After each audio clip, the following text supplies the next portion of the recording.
Hi there. It's another beautiful Saturday, and this is the Saturday's edition of Shagalinku. And happily, today is a special one because it's Easter Saturday. So happy Easter to everyone. Happy holidays to everyone. We pray that the season brings with it a lot of blessings, God's favor, good health, and all that.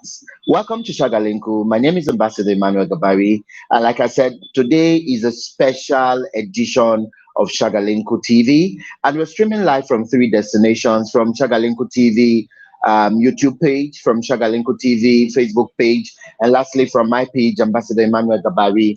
Okay, we'll be looking at something very important today. We're looking at self healing. A lot of times people go through heartbreaks, through failures in life, through financial issues.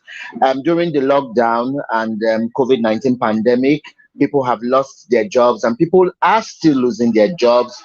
People have lost investments, businesses have crumbled, and all that. And we're looking at self healing, self development. What can people begin to do differently to heal from all the hurts, the bad times, the traumatic times they've been going through or they are going through right now. And then we have a guest in the house, Bisi Alimi. He's an activist and also the executive director of Bisi Alimi Foundation. We'll be bringing him on to talk about what we can do using meditation to heal ourselves. Hi, Bisi. Hi, Emmanuel. How are you? Thank you so much for having me on your show. How are you doing today? Fine. And let me say happy Easter to you in case you're celebrating anyway. Well, I don't celebrate, but I am taking time out to take care of myself. So that is my form of celebration. Mm. Okay, thank you so much, and thanks for being our guest today. Today is special because we decided to do something light, but very important as well because it's a festive period, and we know a lot of people will either be traveling or going through reflections, and that's why we said let's talk about self healing. I know you do a lot of meditations, but before we even go into meditation, what can people begin to do to heal from a lot of wounds, from a lot of hurts that they have before we even bring in meditation as one of the cures for it? Why do people need to self heal from whatever they are going through? I mean, one of the fundamental things of self healing is that you recognize the fact that the process of finding a solution to whatever challenges you're going through in life starts with you. A lot of times we tend to look for solution outside of ourselves. We blame other people, we do some other things, we please people, but we never taking time out to say, okay, in the scheme of thing, where am I? And how have I contributed to the position where I have found myself now? Many of us fail to do that. So that is why self-healing is very important. And self-healing can be very challenging. And I guess that's why a lot of people don't like to face it. Because in self-healing, you're going to come to the realization that the problems or the challenges that you think belongs to other people, you are actually a key player in it. You're a key player in the relationship that crumble. You're a key player in the friendship that then that has to break up.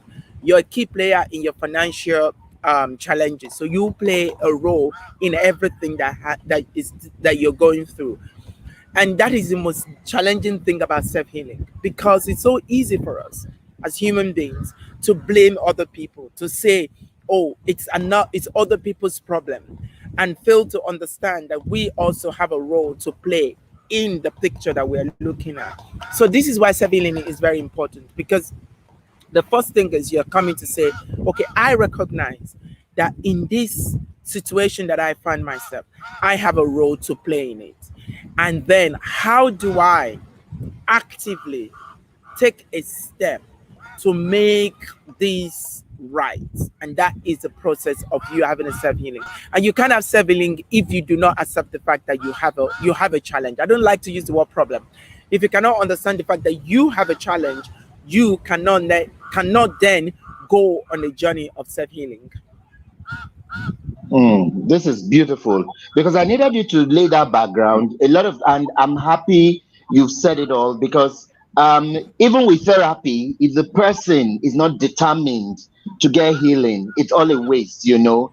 Even with medications, doctors will tell you you need to do XYZ, you need to cut down on this, you need to do dieting. And you still find people, when doctors say, don't take this, don't take that, they're like, I beg, leave that in, Joe, we go survive. So that's why I really needed you to lay some foundation on that. So before we even also come to meditation, what are the challenges um, that people give reason to why they can't self heal? You find someone who's been raped, and even after therapy, they still the hurt still lingers. You know, I know it's not easy at times, you know, but we must begin to realize that everything stops at our doorstep. People do businesses and get duped or cheated by their business partners, and you find that they keep grieving over that. Basically, when is it time for someone to realize that, you know what, I need to move on? Okay, so let's put it this way: there's an assumption that moving on is a complete erasure of what has happened. That's not what moving on is. Moving on is understanding that something has happened. You acknowledge it. And then you ask yourself, should I allow this to continue to define my life? So let's take, for example, you have a wound, like a very deep wound. You will heal from the wound, right? But the scar will still be there. So I think the illusion we have created for people is that moving on means that something is completely erased. No, moving on does not mean things are completely erased. Moving on means that you will still see the scar. But what it means is, what is your perspective or perception of the scar? Do you see it as part of a damage, or do you see it as part of a healing? So, how you see the scar plays a fundamental role in the journey to your self healing. So, if you see the scar as a reminder of a painful experience, every time you look at the scar, you will have a relapse, you will have a rethink of that pain. But if you see the scar as part of a journey to becoming who you are becoming, you see it as part of a bigger picture. And you see, the reality is this: pains are not so easy to wish away. When things that are very painful happens to us, if it doesn't happen to you, you can easily ask the person who is bearing the burden of the pain to say, oh, forget about it. Pain, no matter how small it is, it's not something that we can wish away. But it is something we can acknowledge. It is something we can see and we can live with. It is something we can decide how much of a control we want it to have over our lives. The interesting thing is this: we have a control over our lives, but many of us do not understand the power that we have. And for you to control something, you have to understand the power that you have over that thing. So many of us do not know and do not realize the power that we have. And if you don't realize the power, then you can't be in control. Okay, I'll quickly take a few messages here. You'll respond to that, and then we'll delve in right on to meditation. This one is from Clinton Mabilo. First of all, let me put this one here on. Victoria Umar from Makodi. She's a viewer in Makodi. She says, nice, nice one. Bisi, they are appreciating you there. Okay, and then Clinton Mabilo says, wow, sweet. I look forward to this episode. It's sure going to be lit. And then Daniel Akoji Mills from Kaduna says, meditation has played quite a good role on self healing. When we meditate, the mind becomes calm and relaxed. Meditation helps to release stress from the mind and body. And it is important to note that when the mind is quiet, the emotions are balanced and the effects show on our body. For that reason, its place cannot be contrasted or contradicted. What do you have to say about this, BC? Yeah, yeah, that is that is the whole essence of meditating. And the biggest challenge for a lot of us is that we live in a very fast-paced world. We are on our phone, we're on our laptop, we're hanging out with our friends, we're partying, we're drinking. We've never given ourselves time to understand who we are and what is going on with us. And that is the beauty of meditation. Meditation allows you to take a pause. And people always think that many times I've spoken to people, they say, oh, meditation means that you have to meditate for a long time. You can do 1 minute meditation on the hour every day. So at 12 o'clock, you stop whatever you're doing for 1 minute. At 1 o'clock, you stop whatever you're doing. And by the time you pull all of this together, you would have actually meditated for 12 minutes in a day. And if you're like me, I make sure that I take 10 minutes out Monday to Friday. I do not do Saturday and Sunday. I meditate Monday to Friday. I take those days out and I pause before I start anything at all. So I start 9 o'clock in the morning and it's just for 10 minutes. I just meditate for 10 minutes.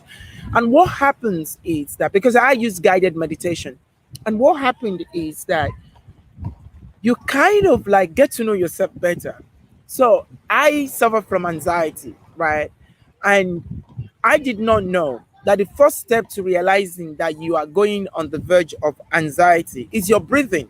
Your breathing will gradually increase. Once you're within the area of the trigger, your breathing will gradually increase. And what meditation has helped me to do is I now know when my breathing is increasing. And it's interesting because sometimes I am aware of the trigger and I can deal with the trigger. I can remove myself from the trigger and I can stay in the moment and breathe. But sometimes I am not aware of the trigger. I don't even know what's triggering me. But what helps me is that I become in tune with my breathing. And the moment I realize that my breathing is going up, I just take a pause. I do deep breathing. And by the time I do deep breathing for about 30 minutes, 30 seconds, sorry, I'm okay again. I just feel like, okay, that has passed. And this has really, really helped me, someone who is extremely active and suffer from depression. So these are some of the gains that you have. But beyond that is the issue of perspective. Meditation helps you to put things into perspective. It helps you to see things from the other person's point of view, not in a way that you excuse whatever it is that they are saying, but you see where they are coming from and you are in a position to intervene if you have to. And I think the big part of it is meditation has helped me to learn to mind my business because I have to stay in touch with myself and I say, do I have to be part of this drama? And I breathe Yeah. in, I breathe out, I breathe in, I breathe out. If I still feel I should be part of it, I have a better perspective to get involved. If I feel I shouldn't be part of it, I remove myself from it. So those are the things that Mm. meditation has really done for me. Yeah, I like the part where you talked about minding your business. We'll come back and talk about that because a lot of times, yes, because the anxiety a lot of people feel today is because of helping others to do a few things just to look good, and then they are bottling up a lot of things. I have some friends who will tell me I've entered into a lot of troubles because I helped out on people and all that. So we'll quickly come and talk about that. But anyway, in case you just joined us right now, this is Shagalinko TV, and this is the Saturday's episode of the show. And we have Bisi Alimi in the building. Please share this link right now so others can join. If you have questions for our guests, the comment section is there. Drop yours like Victoria. But if you don't want to drop yours on the screen, the number is also scrolling on the screen. +234 8054 3834 is the number to send in your text, and we'll be reading it as we progress. Let me take this one here, and we'll ask BC to respond to some of them as before we delve deeply into meditation. This one is from Prince Ali. It says, looking forward to this topic, the people's ambassador. And I got a text message here. It says, hi, Emmanuel. Please welcome our guest to the studio. I'd like to ask him that what is the place of yoga in meditating, and what other forms of meditation should one seek? I have sleepless nights and I want to know how I can use it to solve my sleeplessness. Thank you. Bisi, would you like to respond to that? Yeah, so that's a very nice question. Whoever sent that, thank you very much. So I do yoga as well. So I do yoga once a week. And so let's first of all address the issue of sleeplessness. So I also suffer from sleeplessness. And I use an app called Calm. CALM. I'm not sure if it's wherever you are and if it's available in Nigeria. There's a free version of it and there's a paid version of it. So when I'm ready to go to bed, there are two things you can do when you're ready to go to bed. If you're using Calm, if you're using paid version of it, there is deep um, deep meditation before bed. And what it does to you is it allows you to unstress every part of your body. It's a very, and it's just for about, I think it's about for 5 minutes. It's really good. You, because we go through the day, our shoulder is tense, our back is tense, our jaws are tense, every part of our body is tense, and we're not aware of it. So by the time we go to bed, these bodies are still tense, and unless we relax them, we're not going to be able to sleep. So what this does to you is it takes you through a process where you unwind and unwind and unwind every joint and every part of your body. And before you finish this meditation, you will have gone to sleep. But if that doesn't work for you, if after you finish that, the thing that I do is that, I play sound of nature. So I either play the sound from the ocean, or I play the sound of the forest, or I play something like that, and I put it very close to myself at a very reduced voice. I can still hear it, but the volume is not overpowering. And believe me, every time I have done this, 10 minutes into it, I'm gone, and it helps. And even when I wake up in the middle of the night and I'm trying to go back to sleep, I will just reach for my phone, put on this app, and go back. Another thing I want you to do is that yes, meditation helps, but it doesn't solve all the problem. You have to develop some habits, some very, very helpful habit for your own mental health. First, know when to turn off your phone before you go to bed. Set a rule for yourself. So my phone goes into sleep mode from 9 o'clock. Once it's 9 p.m., 9:30 p.m., sorry. Once it's 9:30 p.m., my phone tells me it's time for me to go to bed. And it's not just that my phone starts dimming itself, it gradually starts shutting down. But what it does is by the time it dims itself, the brightness that comes from the phone doesn't keep my eyes awake. So that goes there. And then from that, I start winding down. I start doing things that will make me feel at peace with myself. I start doing things that will make me rest, like trying to wash the plate before I go to sleep, because I know being in the kitchen and washing plate just calms me down. So I do just little things that helps me to calm down before I go to bed, so that by the time I get to bed, my body is already preparing itself for sleep. And by the time I'm in bed, I play my sleep music, and that is it. I go to bed. So you know yourself very well. So what I want you to do is this: if the time you're going to bed, your mind goes into, overdrive, and is thinking of a lot of things, start going to bed using that meditation. Use the app. The app is called Calm, and there are other apps like that. There's another one called the Headspace. Use them to calm your mind down, and then play those soft music, and they will take you to bed. Thank you so much. I'll read this other one here. My name is Esther, and I'm watching you live from Nairobi, Kenya. I'd like to commend your guest and also to ask that what time of the day can we just fix? Because he talked about um, meditating every day, Monday to Friday. What do you have to say? Yeah, so for timing, I always say this: pick the time that is not a burden to you. We're very busy people, and the last thing is that we want to then create a time for meditation, and that is the first step to getting it right or getting it wrong. If you create a time that will become a burden for you, then meditation will not work for you. So, but if you create a time that it's easy for you, meditation becomes a part of you. So what do? I wake up in the morning. the first thing that I do is I'll drink a glass of water.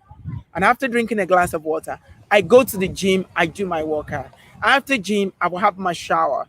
Before I open my computer, this is going to around about 9 o'clock. I'll wait till 9 and I have my meditation between 9 and 9:15 a.m. And that for me is perfect. That's all that I need.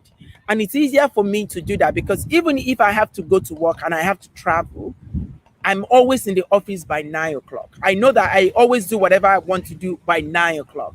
So I know that that 9 o'clock is the best time for me after I've tried many times for me to have my meditation. So you know yourself very well. You know the time that you can put into it. The other thing is you don't always have to sit down to do meditation. You can do meditation in the bathroom. You can do meditation on the bus.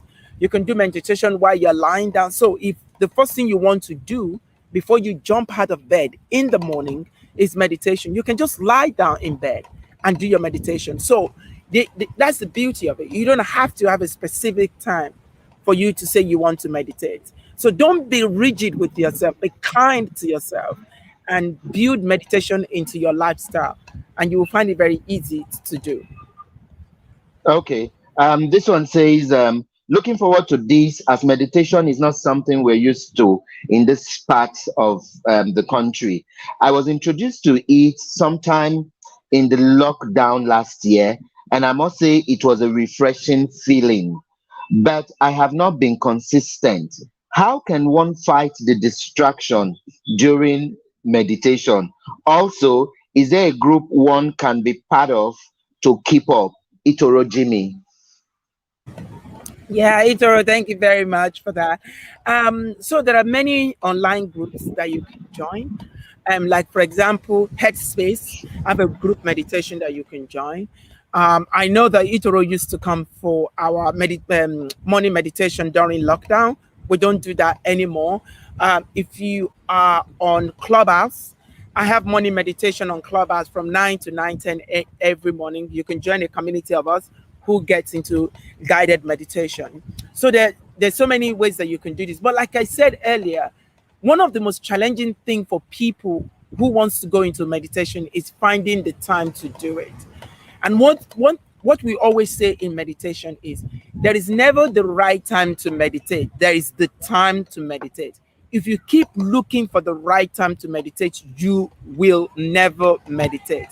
And it's okay if your meditation is currently everywhere, right? Maybe you meditate today at 1 o'clock and tomorrow you're meditating at 3 o'clock. Meditate the moment you think you need it. The moment you need the silence in you, meditate. And on the other thing that you talk about, your heart, your mind racing. That is one fascinating thing about meditation. The moment we sit down to be quiet, our mind goes into an overdrive, and it is okay. The problem with a lot of us is that we start judging ourselves when our mind goes into overdrive and we start questioning, oh, am I doing it right? Am I doing? Just let it be. If your mind goes into an overdrive, come back, bring yourself to back with love and kindness. Go back to your breathing and just keep breathing. And another way to work around distraction during meditation is to always find an anchor. And what do I mean by an anchor? So the whole idea of meditation is for you to monitor your breathing. So find where you feel your breathing the most. Is it through your nose, when your nostril, when the air is coming out? Is it through your chest, the rising and falling of your chest? Is it through your abdomen, the rise and falling of your abdomen? Find an anchor and pay attention to that. And when you drift off, bring yourself back to that anchor. And when I will tell you this, in a 10 minutes meditation, you can drift off for 20 times. And it is okay, because every time you drift off, with loving kindness, just bring yourself back to your anchor and continue your breathing. Okay. Thank you very much. I'm going to bring you back to the question to something you said earlier on, and people have gotten into trouble not minding their business. So where do we draw a line so not to be called that you don't want to help. We live in a world where people are judgmental, so someone is going through something, and he's asking you that you're not calling them. They're also forgetting that everyone has a challenge they are going through. And where is that place one begins to draw a line, so you don't also get anxious and fall into anxiety, trying to be everywhere to please people and not pleasing yourself? Where do we draw that line? I think the first place where to draw that line is from the concept of helping people. You can't help anyone. You can support people. You can be there for people. You cannot help people. This idea that we want to help people has been, the thing that has put a lot of us in trouble, right? So we go, oh, someone is in a trouble, let me go and help. And the point is this: you then try to help the person, and then you realize that your definition of help is not what their own definition of expectation of help is. So it is important that when somebody is going through something, you reach out to them. If you can, ask how can you be of support for them, and not how you can help them. They can solve their own problem, but how can you support them and let them know that you are available if and when they need you? Now, if someone comes to you and say they need you to do something, and if you cannot do it, be very honest, open, and transparent, and tell that person, I can't be there for you at the moment. I can't be there for you at the moment. And when you can be there for the person, and you know you have the tendency, the willpower, and the resources to be there for the person. So if we can get help out of the way and get in support, and what this means is that you understand that the person can do it on their own. All you're just there to do for them is to support them to be stronger. You're not there to help them. That will really, really help us. And it will help us to empower people who also need the support that we want to offer. I got a message here, and it's from one of our very regular, Ogbenyalo Udala Okoye. She's from Dublin, Ireland, and she says, "This is great. Bisi, if you can see this, could you read this? If you can see." Yeah, it says support is the appropriate word. Seeking professional help is vital. Let professionals do their job. Ours is to support them. Indeed, I completely agree with that. The best we can do is to support people and not to help people. Thank you so much, Chief Ogbenyalo. She's one of our very regular from Dublin, Ireland. And Chief, hi, the family. My regards to everyone. Okay, I was going to also ask, so what other ways can people meditate? I'm happy you addressed the issue of yoga, because I've also been thinking, and yoga seems to be the expensive version of meditation. Actually, I'll be very honest. I'll be very honest with you. Yoga is not expensive. Yoga is not expensive at all. Again, like the world that we live in now, you can get an app, and there's so many apps that can take you through how to do basic yoga. Yoga is not expensive. If you're not trying to go to a yoga studio, so going to a yoga studio might be expensive for some, but just doing yoga at home is not expensive at all. And there's so many apps that will guide you through being able to do yoga at home. It's been very helpful for me, and I would recommend yoga to everyone that wants to try it. Okay. Let me take another message here. But first of all, let me say a big thank you to everyone who's watching. We saw Nina Ricci all the way from the United States of America. She's also joining us. Thank you so much, Nina, Baroness Nina. And thank you, Betty Anadebe. I hope I got that name right. And thank you, Emmanuel Ugu, for also joining. Please do share this video while we're live. And the videos will also be here both on YouTube and on Facebook, so you can also watch even after the show goes. A lot of people, because of their country zone, have differences, but they always join us after the show 4 hours later, and they do their contribution. So just do send that. And if you also want to drop your comments and you don't want them on the screen, you could drop them via the text line +234 805438 3460. and will be on. You could drop your message for our guest, Bisi Alimi, and he'll be responding to them. Okay, Bisi, let me come back and ask you this. Should What's the place of exercise? I know you talked about exercise, and you are so fit. What should we begin to tell? What do we begin to tell people who are lazy about exercise? Because if we join, there'll be optimal reward or performance or gains when we merge or marry meditation and exercise. They somehow have a way of finding place like bread and butter, sugar and tea, and all that. How do we begin to cope? Because some people think, okay, because they exercise, there's no point for them to meditate. And some think because they meditate, there's no point for them to exercise. But you're missing out on two things, two very good things. If we bring both together, what will be the ultimate result? Yeah, first of all, again, just like yoga and like meditation, we have a very misinformed idea of what exercising is. So everybody thinks that exercising is going to the gym and lifting weights and trying to build muscles and all of that. That's not really all about what exercise is. Exercise also, includes taking a walk. And the interesting thing about taking a walk is that it's so easy to do.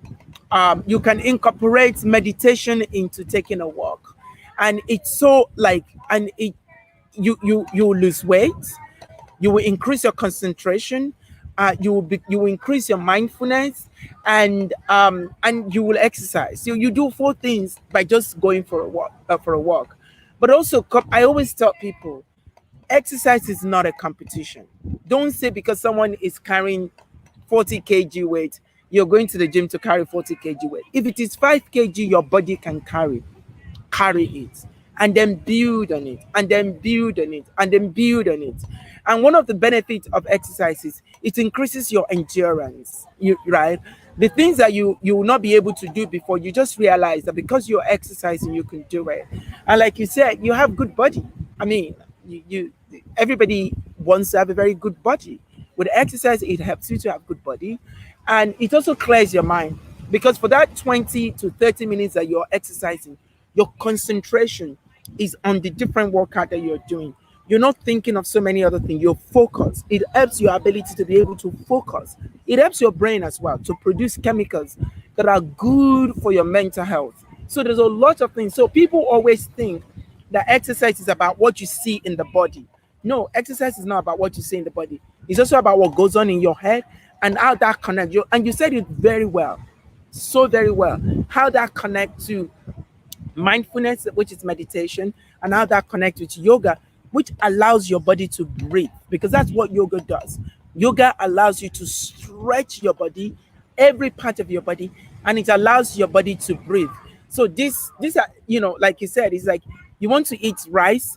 So in your rice, you want to have fish or chicken, and you want to have plantain, you want to have salad, you want to put all of these things together to have such a very delicious meal. That's what this combination is about. Beautiful one. Thank you. So many more messages are pouring in. I'd like you to read some of them here. Betty Anadebe, please, if you see this, read. It says, "What a great speaker! Thank you so much, Betty. Thank you very much for that." And mindfulness meditation, a mind calming practice that focuses on breathing and awareness of the present moment, can help to. That's true indeed. Yes. Okay. And a third time around from Dublin, Ireland, Ogbenyalo, please take this. Yes, there are online groups that can be of great help to people in similar situation meet and talk about their issues. It helps a lot and gives them some sort of relief. Exercise clears the mind and helps the mental well-being too. Yeah, that is really, really true. And the thing about exercise is that it takes us to a place of self-gratification, not in a bad way. You've gone to the gym, you've worked on your body, and then you look in the mirror and you see yourself. You're happy with yourself. You're happy with what you're seeing. You feel good with yourself. It boosts your self-confidence. And when you walk, when your self-confidence is high, when you walk, you have a spring in your feet. So these are some of the things that exercise will do for you. Yeah, and Chief Ogbenyalo, she's one very enthusiast when it comes to exercise, yoga. I'm sure she's so interested with this. You can see her pumping messages. So she's in your club. Okay. Let's come to this, BC. When people are grieved, when they are bereaved, when they go through emotions aside just love, how how can they bring the place of meditation to helping them? Because the truth is, at that moment of grief, if only they could just bring in meditation, the healing might have just come faster. So it's like someone being in a room of people and you are still lonely. So how can they ultimize that moment of grief, that the situation brings, and plow in the advantages of meditation? So they are not grieving and they are quiet and they are sulking, and where they should just also be involved in that therapy to help themselves, and it takes longer. What should they begin to do?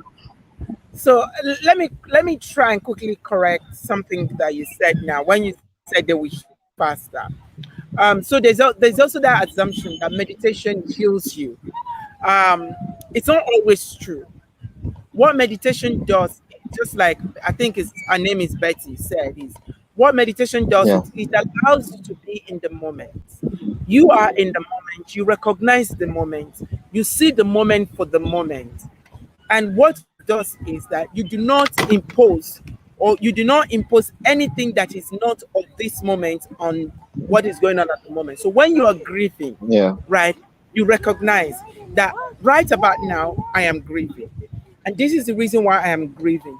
And it is okay for me to grieve because I just lost a loved one. And it is part of the emotion for human being. There is nothing extraordinary about the way that I am grieving. And it is okay for me to grieve. And I'm at this moment, I am going to grieve. Meditation is not telling you to stop grieving. That's not what meditation is telling you. Meditation will never tell you stop. Meditation tells you to say, this is happening. I understand that this is happening. I know why this is happening. And I know that it is okay for this to happen because this is happening at this moment. And when this moment is gone, this will pass and another thing will happen. And it is okay. Now, that is different from when we're grieving and we're trying to fight the grief.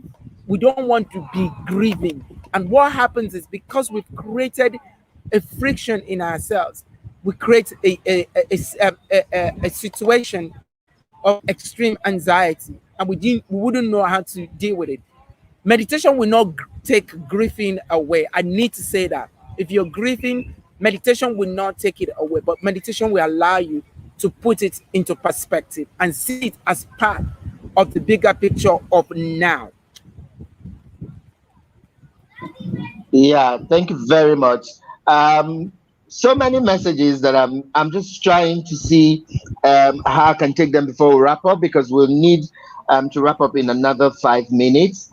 But I'll just quickly take a few. Nura from Kasina says, "Nice program. I must say I've learned a lot from your guest. Please let him come back some more time to do this meditation thing again, and if possible, would like him to practicalize it when he comes back a second time so he could take us through that learning." Thank you, Nura.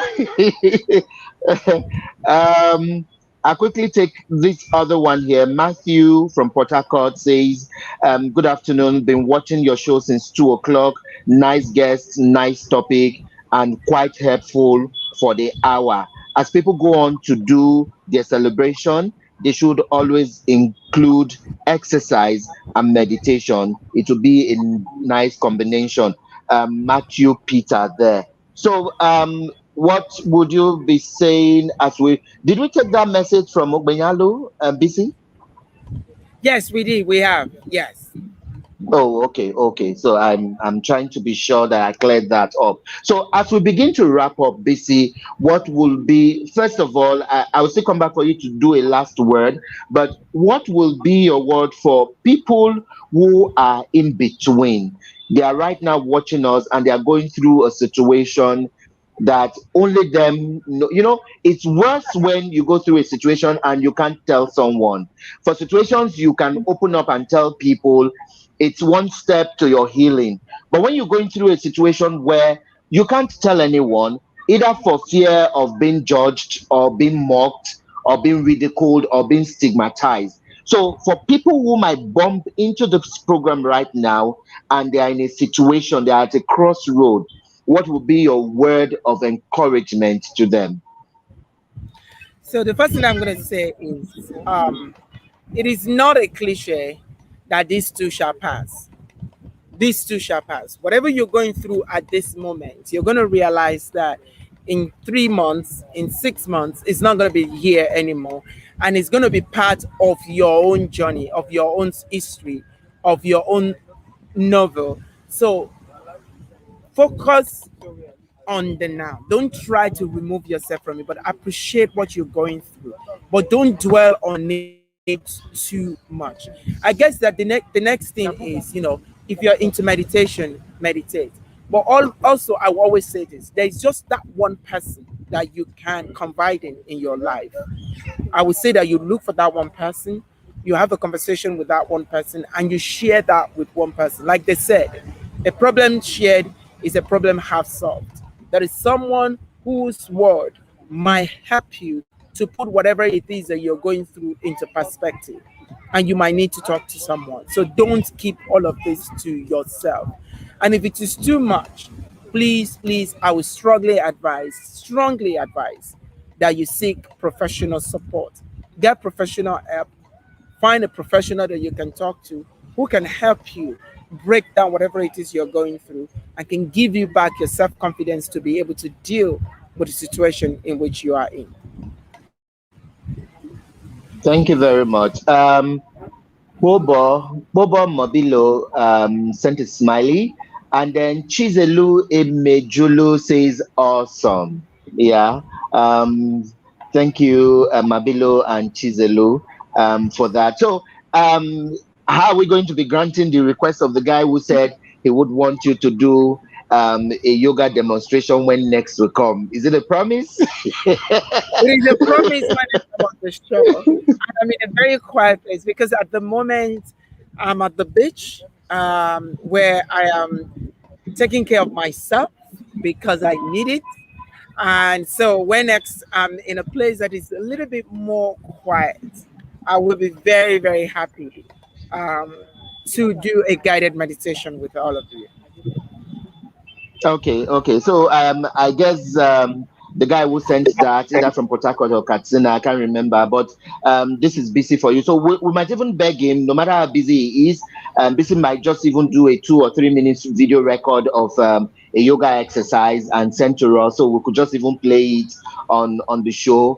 And when he's in a quieter place any time of the month, we'll just bring him on to do all that. Before you go on to say your last word, as we wrap up, Chizolo has sent his Onyibe promise, says nice one. Thank you, Onyibe.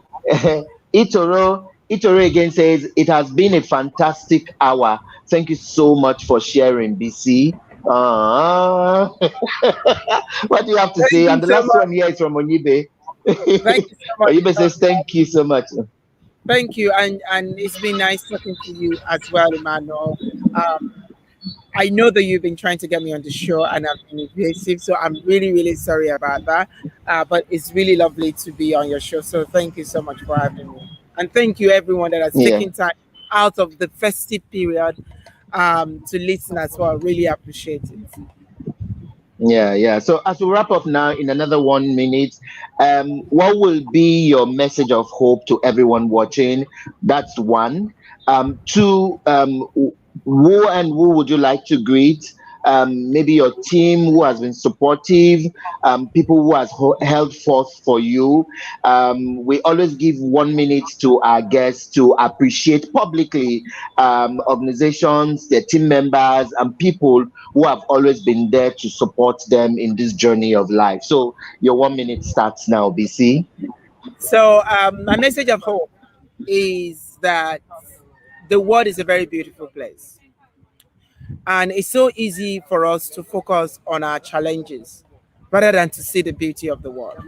So if there's anything you want to do this holiday period, pick a piece of paper and think of one good thing that has happened to you today.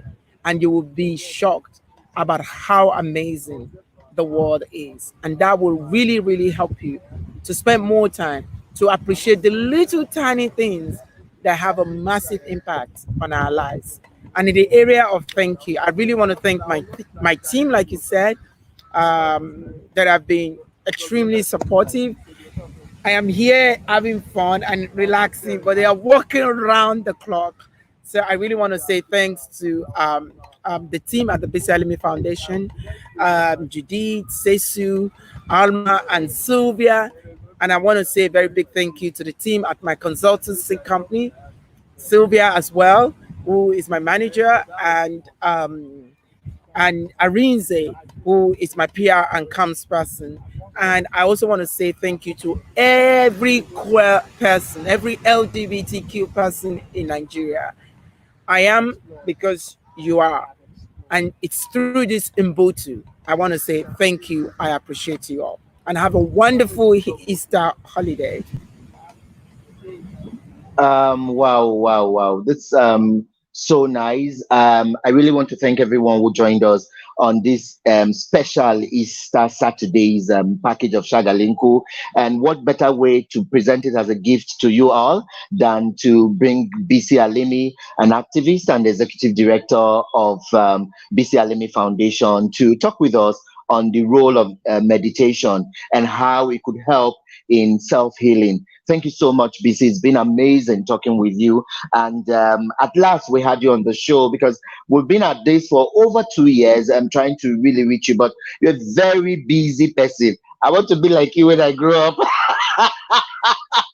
Okay, Betty sent in a message here, and it says, as we wrap up, it says, at BC Alimi, I'm looking forward to seeing you again next time demonstrating to us all. Yeah, you can see, BC, the list is endless now. A lot of people really want you to do this demonstration. So, yeah, Betty, we will bring him soon as we can, to come on and do that demonstration because we really would love to do some things on yoga. And Betty, a second time, says, thank you at Shagalinku TV for this great topic. And thank you to Betty for joining us. So many messages here. I'll quickly just read them and then we'll wrap up the show. Chizelu Emejulu says, have a wonderful Easter holiday to BC. And Itoro Jimmy says, great show, Ambassador Emmanuel Gabari. Namaste, Itoro, and thanks for watching. Without you guys, we won't be here. So to all of you who joined us, thank you so much. Do remember to subscribe to our YouTube channel. It is at Shagalinko TV. And remember, we streamed on 2 or 3 destinations on the Shagalinko TV Facebook page, also on YouTube of our Shagalinku, and then on my personal page, Ambassador Emmanuel Gabari. And so the videos are here for you to watch after the show. Please share with others, drop your comments. That will also help us in knowing when next to bring our guests and all that. And do drop a recommendation for us and all of that. Thank you all, thank you all, thank you all for joining us. And once again, thanks to my guest, Bisi Alimi, for finding time to join us. Yeah, I know you are in the beach, but then you still find time to just give us a few of your minutes to do all that. Thank you so much. We really don't take this for granted. And yes, this is going out to all the Media Justice Fellows 2021. All of you have been amazing. Let's do it again next week, Tuesday, for a fresh edition of the program. My name is Ambassador Emmanuel Gabari, urging you all to have a wonderful Easter celebration. Stay safe, stay positive minded, and touch a life. God bless you all, and bye bye.